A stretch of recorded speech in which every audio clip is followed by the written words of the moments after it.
Hello po mga kabayan, kamusta po kayo? Sana po nasa maayos po kayong kalagayan. Si Kamanong po inyong lingkod ay nagbabalik po muli at tayo po ay magsama-sama magkomentuhan dito po sa Tambayan mga kabayan. Mag-umpisa na po tayo.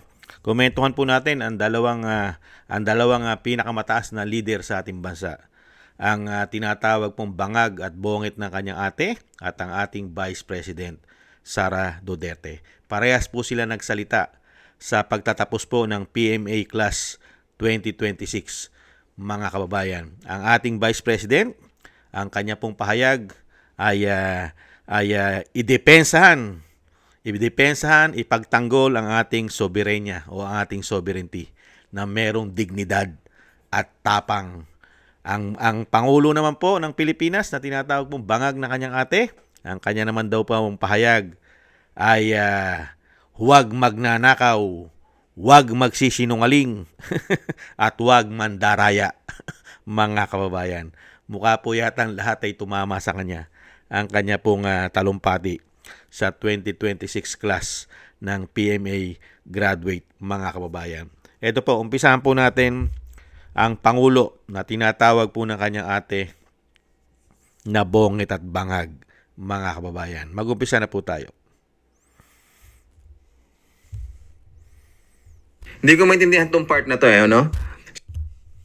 Never lie, never cheat, never steal, and never tolerate those who do. Because silence in the face of wrongdoing is a betrayal of your values, a betrayal of your country, and a betrayal of the very principles that you have sworn to defend. Along the way, you will encounter a lot of forks in the road that will test your resolve, placing you in situations where you must choose between difficult options. But as long as you remain faithful to our flag and committed to serving our citizens, you will never lose direction. Do this to also honor your upper-class superiors, your mentors, instructors, your parents, families, and loved ones, all those who believed in you throughout this demanding yet rewarding journey. Bilang inyong Commander-in-Chief, naniniwala ako sa inyong kakayahan. Naniniwala ako na tapat kayong maglilingkod sa kapwa ninyong Pilipino at sa ating inambayan. Today, I share with you the noble duty of protecting the Filipino people. Let us continue marching towards a more secure, peaceful, and stronger bagong Pilipinas. Never lie, never cheat, Ayan. Yan po. Kung talaga naglilingkod po ang ating mga kasundaluhan sa mga Pilipino, baka po hindi na po kayo ang presidente ngayon. Nagtatanong lang si Kamano. Kung talagang naglilingkod po para sa Pilipino ang ating mga kasundaluhan, baka po iba na ang presidente. Mukha po yata ang tingin ni BBM sa mga sundalo ay walang kaalam-alam sa nangyayari pong laganap na korupsyon ng mahigit 3 taon. Mukha yatang hindi yata alam ni BBM na talamak ang kasinungalingan. Hindi kaya pagnanakaw, pambubudol ng gobyerno di umano sa ating bansa na mahigit 3 taon. Ito naman po ang pahayag ng ating Vice President, mga kababayan. Ikaw yung kasama. Assalamualaikum warahmatullahi wabarakatuh. Madayawag mayong adlaw kaninyong tanan. Magandang araw sa inyo lahat.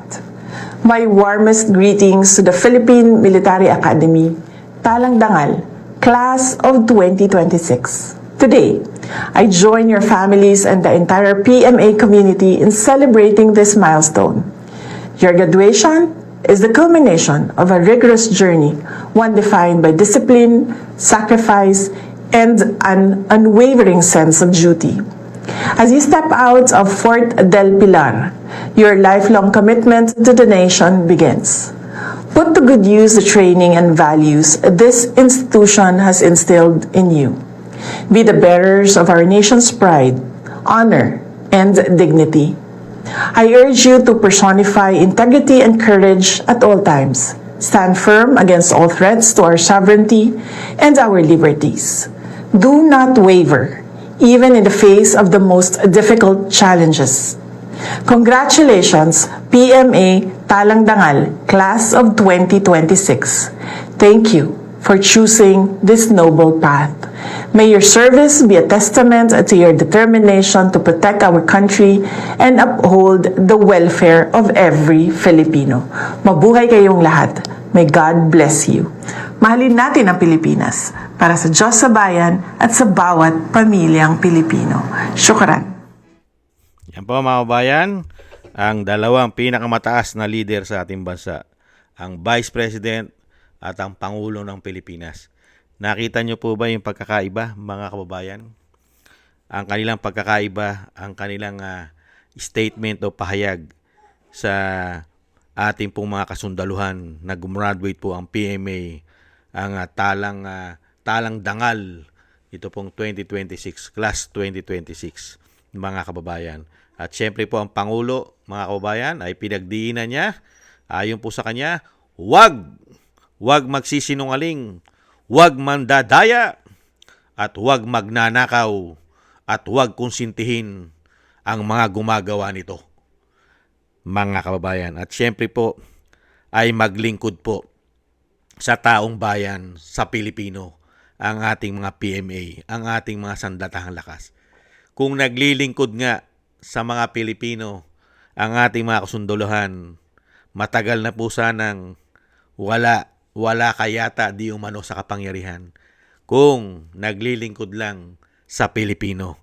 Dahil sa kahirapan, korupsyon, pamumulitika na ginawa ng iyong administrasyon, kung naglilingkod lang sa mga Pilipino, ang ating mga PMA, ang ating mga men in uniform, napalitan na yata di umano ang Pangulo sa dami ng issue ng korupsyon na mahigit 3 taon.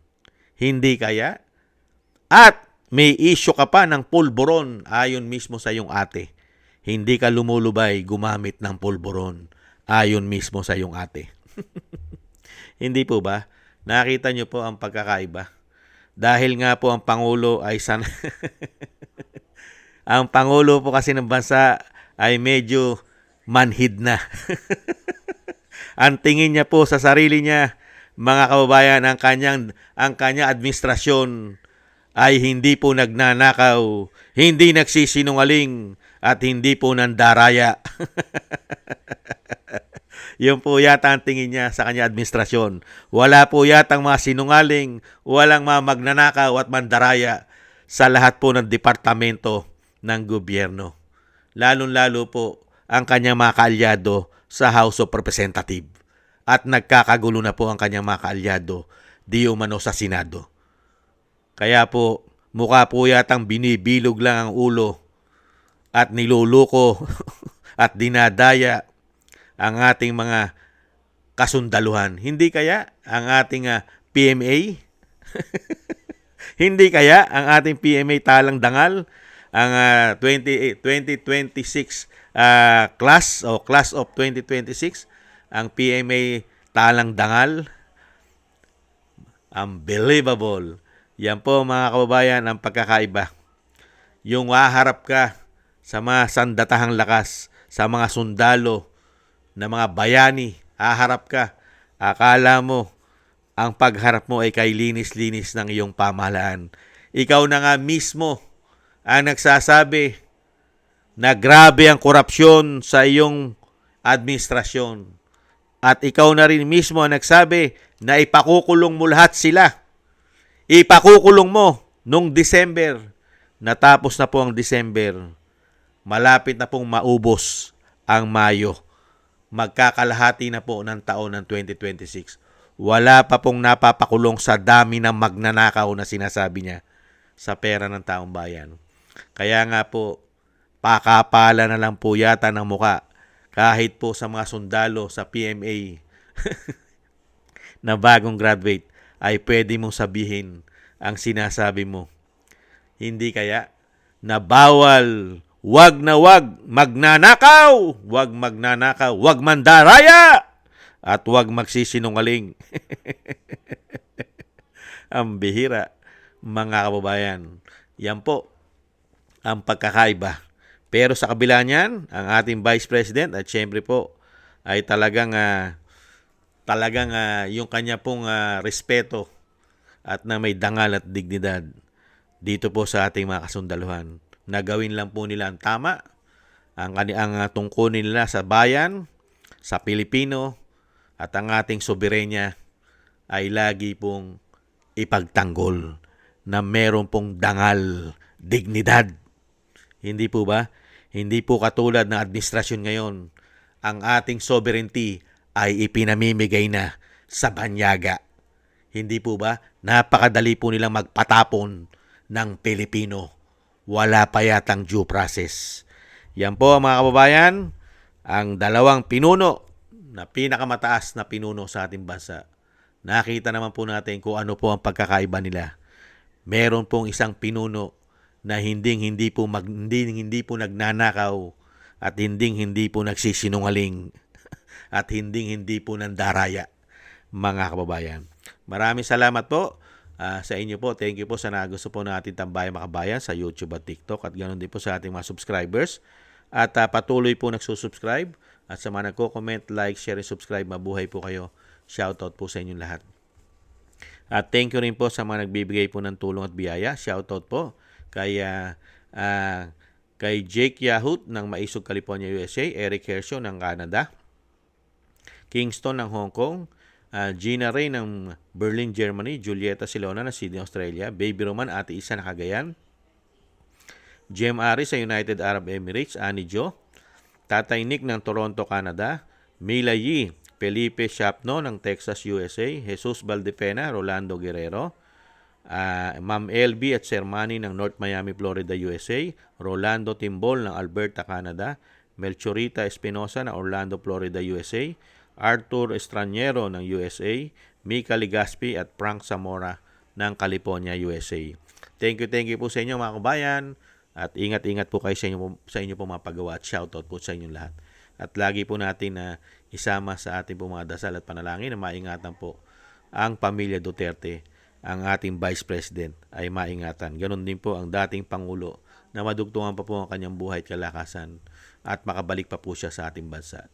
Thank you po sa inyong mga dasal mga kababayan. At syempre po mga kababayan, tiis-tiis lang po tayo at manalangin para po sa ating pag-iingat sa pang-araw-araw. Muli po mga kababayan, happy weekends po. Bye-bye!